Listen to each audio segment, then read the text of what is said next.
La rencontre d'aujourd'hui s'inscrit dans le cadre du projet ISLAH.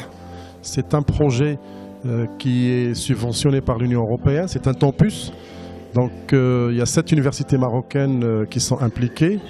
L'université Bnozor, elle coordonne ce projet au niveau national et ça nous permet en fait de faire de l'insertion professionnelle un point fort de nos universités. On a commencé cette matinée avec la présence du directeur d'Al-Maloria qui nous a présenté un petit peu l'expérience italienne, qui est une expérience intéressante et qu'on essaie dans le cadre de ce consortium en fait, de voir la faisabilité de cet observatoire. Durante tutte le celebrazioni che durarono più di un anno, università di tutto il mondo su queste tematiche. Come gestire con migliore efficienza le università. L'enseignement pour certains d'entre vous, de gestion, notamment pour les présidents, pour le vice-président, du travail quotidien pour les équipes de chercheurs, de statisticiens, d'informaticiens, d'administratifs. Je m'appelle Enrico Don Giovanni, je travaille pour Al-Maloria, c'est un consortium d'universités italiennes qui coordonne ce projet Campus ISLAH qui est financé par la Commission européenne pour une durée de 3 ans. Il y a 7 universités marocaines qui sont impliquées sur le projet en collaboration avec le ministère de l'Enseignement supérieur marocain et la CGEM, la Confédération générale des entreprises du Maroc.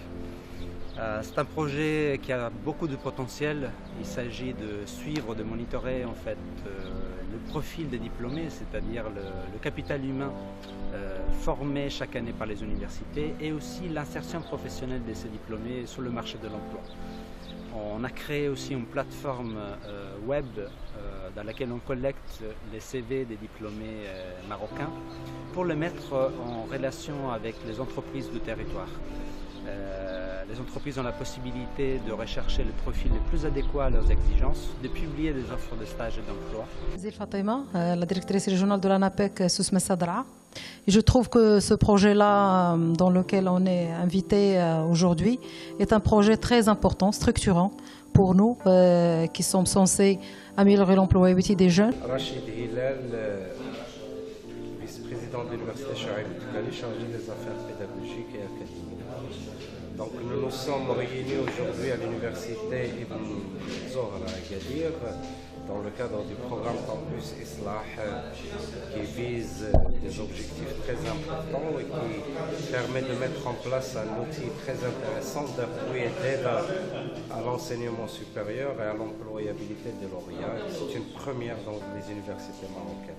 El Aloui Limem, président de l'université de Garssa, participant au projet Campus ISLAH. On a bien participé pour avoir le transfert de connaissances de Al-Maloria qui a incité certaines universités marocaines et tunisiennes à participer à ce projet pour la création des observatoires et surtout pour la création d'une base de données regroupant les diplômés des universités tunisiennes et marocaines pour leur faciliter et leur donner un moyen d'être en contact avec les industriels, le suivi de ces jeunes diplômés qui sont à la recherche d'un emploi. Je m'appelle Zaïb Ferri, je suis le directeur de l'Observatoire national de l'emploi et des qualifications du ministère de la formation professionnelle et de l'emploi tunisien. Notre contribution dans le projet ISLAH, en fait, on a mis notre expertise et notre compétence en termes d'enquête sur l'insertion des diplômés de l'enseignement supérieur. Cette enquête-là était l'objectif, c'est de suivre le parcours d'insertion des diplômés de l'enseignement supérieur et de proposer des recommandations pour le ministère de l'Enseignement supérieur, mais également pour le ministère de l'Emploi, pour qu'on puisse orienter un peu l'enseignement supérieur, mais également les programmes d'emploi qui sont destinés pour les diplômés de l'enseignement supérieur, afin de faciliter leur insertion sur le marché du travail.